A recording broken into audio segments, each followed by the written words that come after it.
Hello my dear students, welcome to History video class. ഹിസ്റ്ററിയുടെ മറ്റൊരു video ക്ലാസ്സിലേക്ക് എല്ലാ സ്റ്റുഡൻസിനും ഹാർദമായ സ്വാഗതം.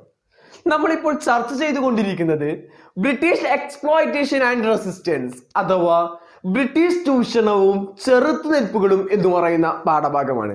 അതിൽ ഒരുപാട് കാര്യങ്ങൾ നമ്മൾ എന്ത് ചെയ്തിട്ടുണ്ട്, ഡിസ്കസ് ചെയ്തിട്ടുണ്ട്. ഇന്ന് നമ്മൾ ചർച്ച ചെയ്ത് തുടങ്ങുന്നത് പ്രധാനമായിട്ടും രണ്ട് കാര്യങ്ങളെ കുറിച്ചാണ് ഇന്ന് ചർച്ച ചെയ്യുന്നത്. നമ്മളെല്ലാം പറഞ്ഞിട്ടുണ്ട് ബ്രിട്ടീഷുകാർ ഇന്ത്യയിൽ കാണിച്ച ബുദ്ധിമുട്ടുകളെ കുറിച്ച്, ഇന്ത്യയിൽ കാണിച്ച പ്രശ്നങ്ങളെ കുറിച്ച്, അവയൊക്കെയാണല്ലോ നമ്മൾ ചർച്ച ചെയ്യുന്നത്. അതിൽ ഇന്ന് നമ്മൾ ചർച്ച ചെയ്യുന്നത് പ്രധാനമായിട്ടും രണ്ട് കാര്യങ്ങളാണ്. ഒന്ന്, പരമ്പരാഗത വ്യവസായങ്ങളുടെ തകർച്ച എന്ന് പറയുന്നത്, declining of traditional industries.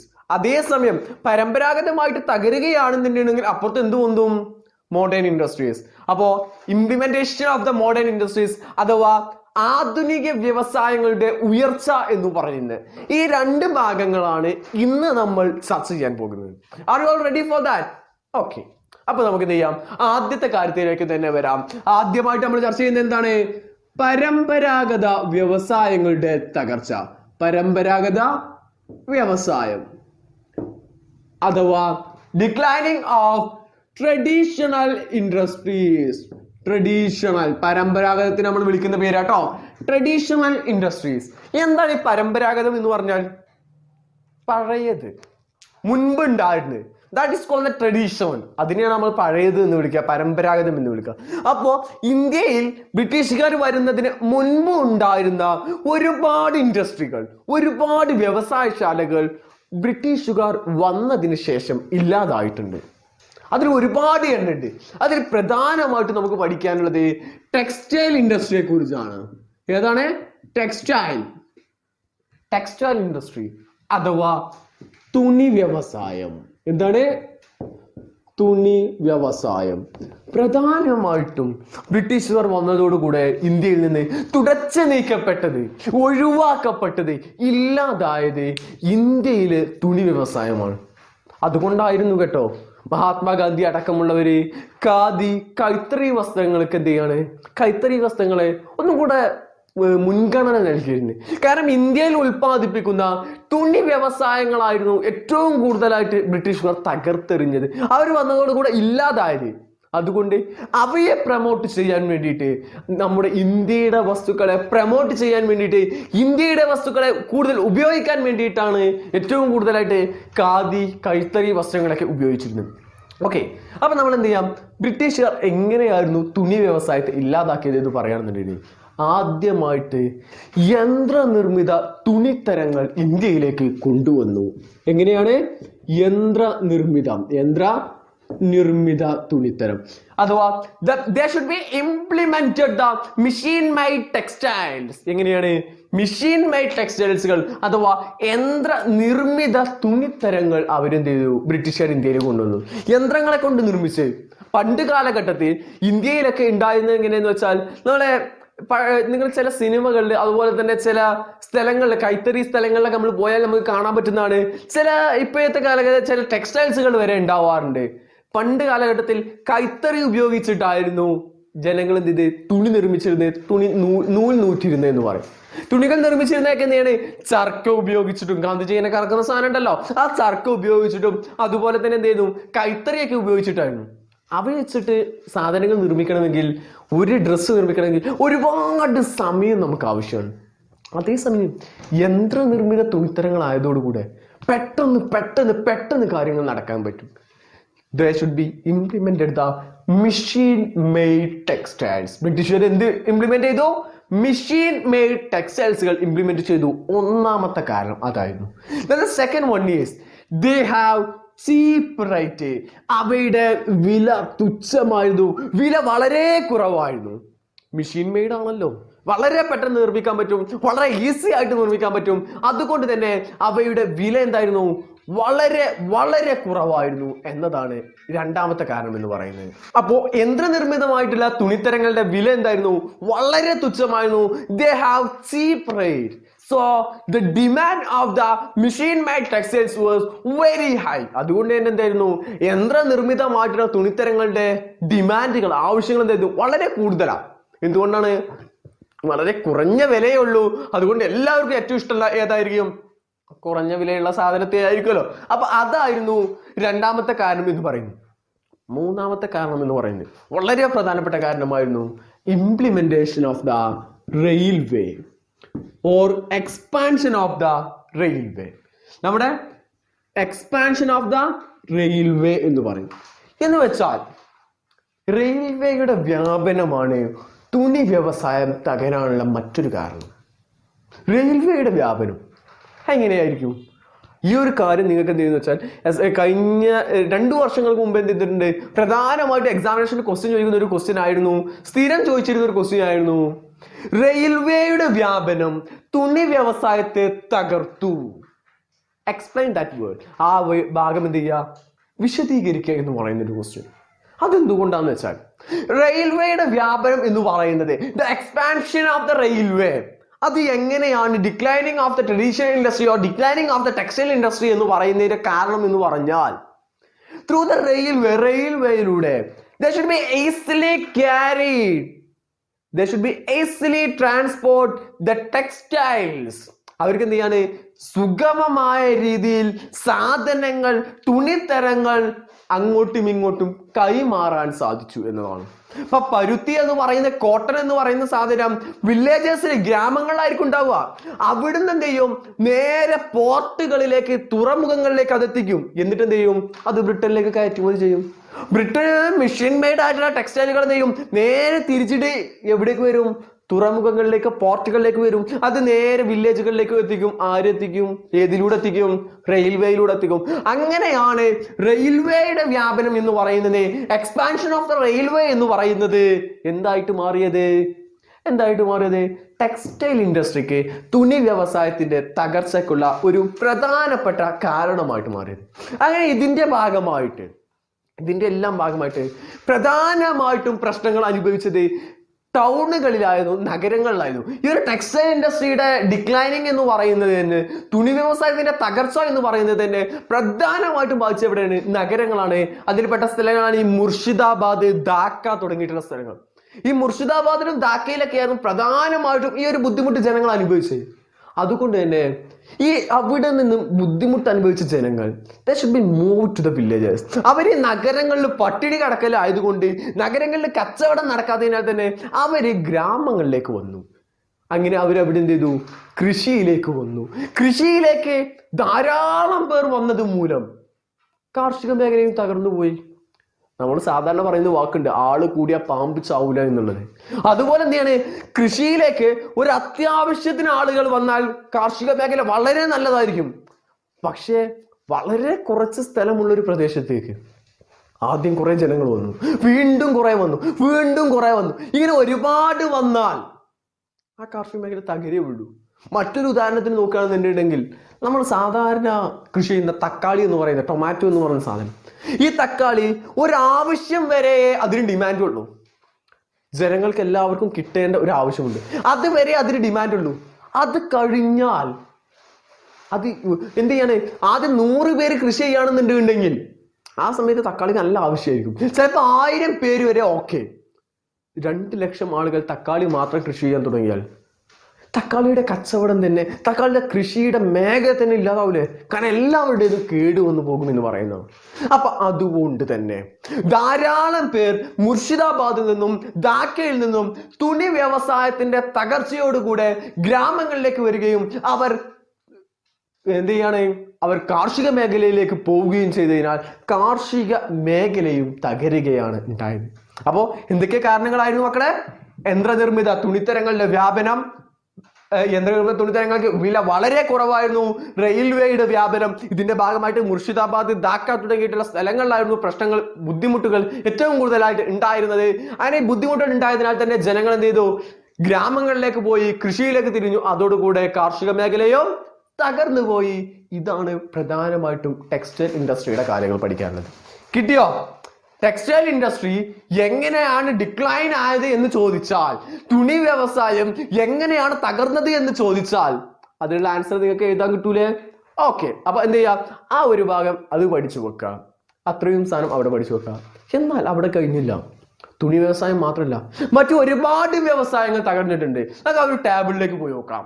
Malayalam മീഡിയത്തിൽ പറയുകയാണെന്നുണ്ടെങ്കിൽ ഗ്രാമീണ വ്യവസായങ്ങളായിട്ടുള്ള മൺപാത്ര നിർമ്മാണം തകരാനിടയാക്കിയ കാരണം എന്ന് പറയുന്നത് അലൂമിനിയം പാത്രങ്ങൾ ഇറക്കുമതി ചെയ്തുകൊണ്ടാണ്.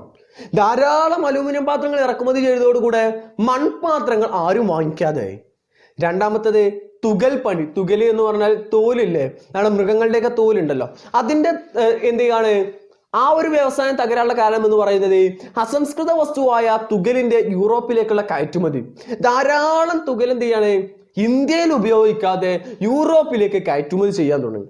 അവിടെ നമ്മുടെ വസ്ത്രങ്ങൾക്ക് വേണ്ടിയിട്ട്, അതുപോലെ തന്നെ ബാഗുകൾക്ക് വേണ്ടിയിട്ട്, ചെരുപ്പുകൾക്ക് വേണ്ടിയിട്ട് ഒക്കെ ഉപയോഗിക്കാൻ തുടങ്ങിയതോടുകൂടെ ഇന്ത്യയിലെ തുകൽ തകർന്നു പോവുകയാണ് ചെയ്തത്.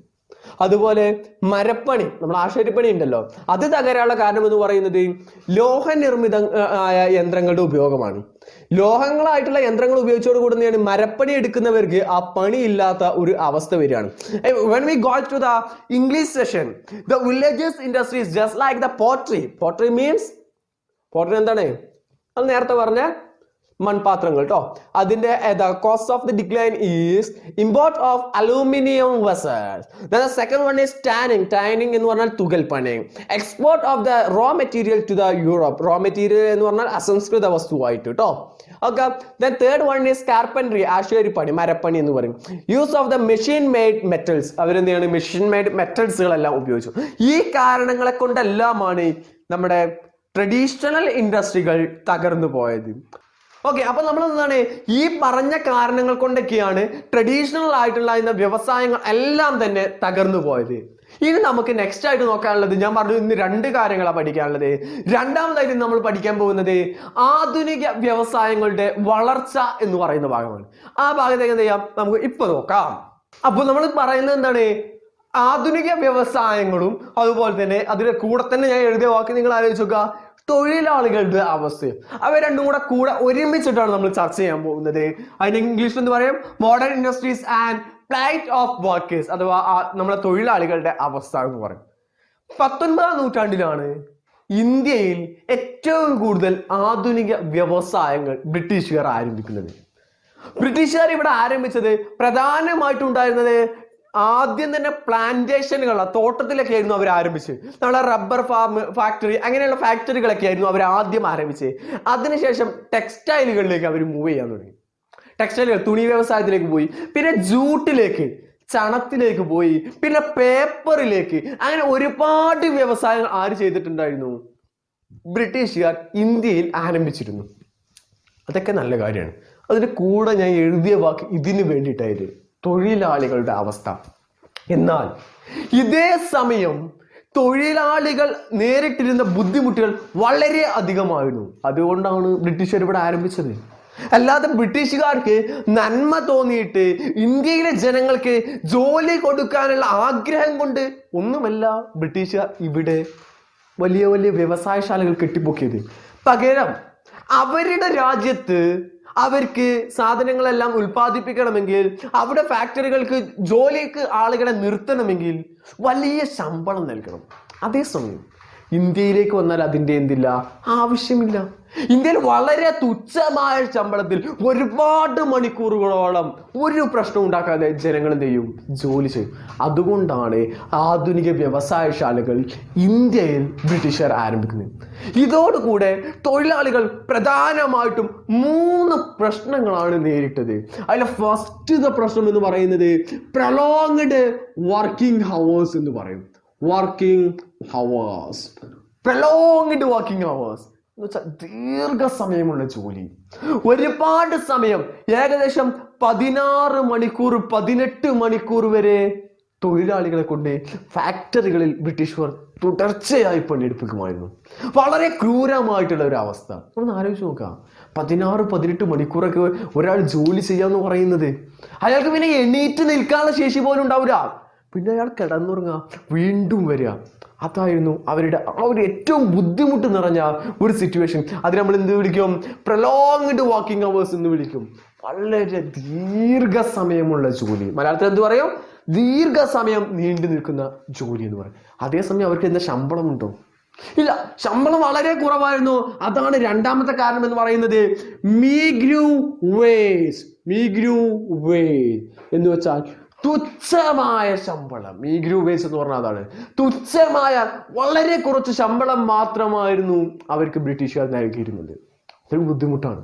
മാത്രല്ല, എന്നാൽ അവര് ഒരുപാട് സമയം വളരെ കുറഞ്ഞ ശമ്പളത്തിൽ ജോലി ചെയ്യുമ്പോൾ അവർക്ക് സംരക്ഷണം ഉണ്ടോ? അതുമില്ലായിരുന്നു. They should be live in the unhealthy situation. അവരെന്തായിരുന്നു? അൺഹെൽത്തി ആയിട്ടുള്ള, അനാരോഗ്യകരമായിട്ടുള്ള സാഹചര്യങ്ങളിലായിരുന്നു ജോലി ചെയ്തിരുന്നത്. They should be done their job in unhealthy situation. എന്ന് വെച്ചാൽ എന്താണ്? അനാരോഗ്യകരമായിട്ടുള്ള, നമ്മളെ ലേബർ ക്യാമ്പുകളൊക്കെ പറയാറുണ്ട്, കിടക്കാനൊരു സ്ഥലം പോലും ഇല്ലാതെ ഒരുപാട് ജനങ്ങൾ എല്ലാവരും കൂടെ ഒരു ഭാഗത്ത് കുത്തി നിറച്ചുകൊണ്ട് അവർക്ക് ശ്വസിക്കാനുള്ള ഓക്സിജൻ പോലും മര്യാദക്ക് ലഭിക്കാത്ത അവസ്ഥയിൽ അവർ ഖനികളിലൊക്കെ എന്ത് ചെയ്തിരുന്നു? പണിയെടുപ്പിച്ചത് അങ്ങനെയായിരുന്നു. അവർക്ക് വേണ്ട പ്രിക്കോഷൻസുകളോ ഒന്നും നൽകാതെ, അവർക്ക് വേണ്ട സെക്യൂരിറ്റികൾ ഒന്നും നൽകാതെ അൺഹെൽത്തി സിറ്റുവേഷനിൽ, അനാരോഗ്യകരമായിട്ടുള്ള രൂപത്തിലായിരുന്നു അവരെ ജോലി ചെയ്യിപ്പിച്ചിരുന്നത്. ഇതുകൊണ്ടെല്ലാം തന്നെ തൊഴിലാളികളുടെ അവസ്ഥ എന്തായിരിക്കും? വളരെ നല്ലതായിരിക്കും? അല്ല, വളരെ ബുദ്ധിമുട്ട് അനുഭവിക്കുന്ന തൊഴിലാളികളായിട്ടായിരുന്നു അവർ മാറിയത്. അതുകൊണ്ട് കുറച്ചു കാലം ഇതെല്ലാം നിലനിൽക്കും. പിന്നീട് തൊഴിലാളികളെല്ലാവരും ഓർഗനൈസ്ഡ് ആവാൻ തുടങ്ങി. The employees, the workers, they should be organised. തൊഴിലാളികളെല്ലാം എന്ത് ചെയ്തു? കൂടിച്ചേരാൻ തുടങ്ങി. And they started the protest against the Britishers. അവരെന്ത് ചെയ്തു? ബ്രിട്ടീഷുകാർക്കെതിരെ സമരങ്ങൾ നടത്താൻ തുടങ്ങി. അതിൽ പ്രധാനമായിട്ട് സമരങ്ങൾ നടത്തിയത് എവിടേക്കായിരുന്നു അറിയോ? ബോംബെയിലെ ടെക്സ്റ്റൈൽസുകളിൽ. എവിടെയാണ്? ബോംബെയിലെ ടെക്സ്റ്റൈൽസുകളിൽ. കൽക്കട്ടയിലെ ചണ മില്ലുകളിൽ, ജൂട്ട് മിൽസ്. ടെക്സ്റ്റൈൽസുകൾ എന്ന് പറഞ്ഞാൽ ബോംബെയിലെ തുണിമില്ലുകൾ, അതുപോലെ തന്നെ കൽക്കട്ടയിലെ ചണ മില്ലുകൾ. ഇവിടെയൊക്കെയായിരുന്നു പ്രധാനമായിട്ട് സംഘർഷങ്ങൾ ആദ്യമായിട്ട് തുടക്കം കുറിച്ചത്. ബാക്കിയുടെ അടുത്ത് നടന്നിട്ടില്ല എന്നല്ല, പിന്നീട് വരും കാലങ്ങളിൽ പിന്നീട് എന്ത് ചെയ്യാണ്? മറ്റു പല പ്രദേശങ്ങളിലേക്കും വ്യാപിക്കുകയാണ് ചെയ്തത്. അപ്പൊ നിങ്ങൾ ഇത് പഠിച്ചു വെക്കണം. നമ്മുടെ എന്ത് ചെയ്യാണ്? ആധുനിക വ്യവസായങ്ങൾ ആരംഭിച്ചതോടുകൂടെ, മോഡേൺ ഇൻഡസ്ട്രീസ് സ്റ്റാർട്ട് ചെയ്തതോടുകൂടെ തൊഴിലാളികൾ, എംപ്ലോയീസ് നേരിട്ട ഇഷ്യൂസ് ആയിരുന്നു എന്തൊക്കെയാണ്? prolonged working hours, meagre wage, unhealthy situation for their working area. മലയാളത്തിൽ എന്ത് പറയും? ദീർഘസമയമുള്ള ജോലി, തുച്ഛമായ ശമ്പളം, പിന്നെ അനാരോഗ്യകരമായിട്ടുള്ള താമസ സൗകര്യങ്ങൾ എന്ന് പറയുന്നത്. ഓക്കെ, അപ്പൊ ഇത്രയും കാര്യങ്ങളാണ് നമ്മൾ ഇന്ന് ചർച്ച ചെയ്യാൻ പോകുന്നത്. നെക്സ്റ്റ് ഡേ ഓൺവേർഡ്, അടുത്ത ദിവസം മുതൽ നമ്മൾ വളരെ രസകരമായിട്ടുള്ള കാര്യങ്ങൾ പഠിക്കാൻ വേണ്ടിയിട്ടാണ് ഇന്ന് ഇത്രയും ആക്കിയിട്ട് വെച്ചത്. കാരണം എന്താ വെച്ചാൽ അടുത്ത ദിവസം നമ്മൾ പഠിക്കാൻ പോകുന്നത് ഒന്നാം സ്വതന്ത്ര സമരം എന്ന് അറിയപ്പെടുന്ന 1857 കലാപത്തെ കുറിച്ച്, ശിപ്പായി ലഹള എന്ന് ബ്രിട്ടീഷുകാർ കളിയാക്കി വിളിച്ച, ബ്രിട്ടീഷുകാർക്കെതിരെ ഇന്ത്യ മുഴുവൻ സംഘടിച്ച് നടന്ന കലാപത്തെ കുറിച്ച് ഒക്കെയാണ്. അതിലെ ഒരുപാട് കാര്യങ്ങൾ, ആദ്യത്തെ രക്തസാക്ഷിയായ മംഗൾ പാണ്ഡെ, അദ്ദേഹം മരിക്കാനുള്ള കാരണം, അതൊക്കെ എന്ത് ചെയ്യാണ്ട് ഓക്കെ വരും ക്ലാസ്സുകളിൽ, അടുത്ത ക്ലാസ്സിൽ എന്ത് ചെയ്യാം? ചർച്ച ചെയ്യാം. അപ്പോൾ ഇന്ന് പഠിച്ച കാര്യങ്ങൾ വളരെ കുറച്ചല്ലേ ഉള്ളൂ, വളരെ 2 കാര്യങ്ങൾ നമ്മൾ പഠിച്ചിട്ടുള്ളൂ. ആ കാര്യങ്ങൾ എന്ത് ചെയ്യാം? വളരെ വ്യക്തമായിട്ട് പഠിച്ചിരിക്കുക. ഇന്ന് പറഞ്ഞ കാര്യങ്ങൾ ടെക്സ്റ്റ് ബുക്കിൽ അതുപോലെ ഉണ്ട്. ടെക്സ്റ്റ് ബുക്കിൽ എന്ത് ചെയ്യാം? ഒന്ന് വായിച്ചു നോക്കുക. ഓക്കെ, അപ്പൊ എന്തായാലും മക്കളെ ഇന്ന് പഠിച്ച കാര്യം ഒന്നും കൂടെ നല്ല ഉഷാറായിട്ട് എന്ത് ചെയ്യാം? വായിച്ചതിന് ശേഷം, ക്ലാസ്സുകൾ കേട്ട ശേഷം എന്ത് ചെയ്യാം? മനസ്സിലാക്കി എടുക്കുക. അപ്പൊ അടുത്ത ക്ലാസ്സിൽ എല്ലാവർക്കും എന്ത് ചെയ്യാം? വീണ്ടും കാണാം. ബൈ.